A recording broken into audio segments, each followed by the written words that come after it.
names also that reported this number. This was a busy week for you.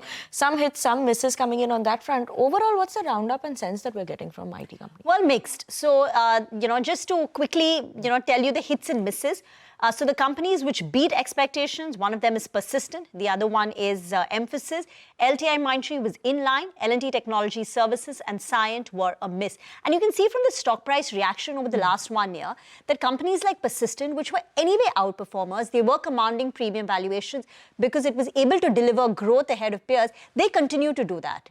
And the companies which were struggling, like Cyient, for instance, they have underperformed. So in a way, like the men are the men and the boys are the boys. And this, Coforge is the other one we're awaiting, and those numbers are only on 5th of May, and that stock has also been quite the outperformer, 40% up in the last 1 year. Now let's get to the growth numbers. Now, Persistent was the big outperformer, 4.5% revenue growth ahead of estimates.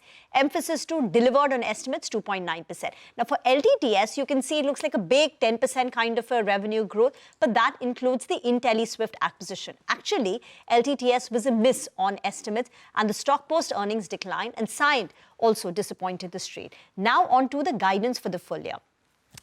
Persistent is still talking about beating the industry growth rate in FY26. They also hold on to their FY27 annual revenue guidance of $2 billion, $5 billion by FY31, improving margins. So holding on to their medium and long-term guidance.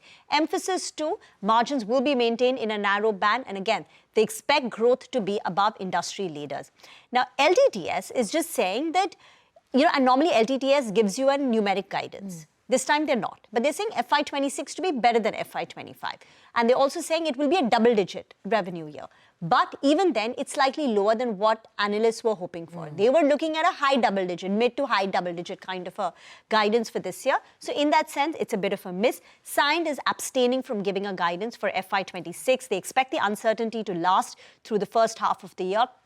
And even their margin aspiration has been lowered and pushed forward. Okay. So that's the reason why Cyient is under pressure. Absolutely. A lot happening for Rima during this week as well. Maybe sip on some water after the whole roundup of Midcap ITs that's come in from Rima. Interesting. Mixed is what we're watching out for, is what I'm understanding from Rima as well. But let's move on and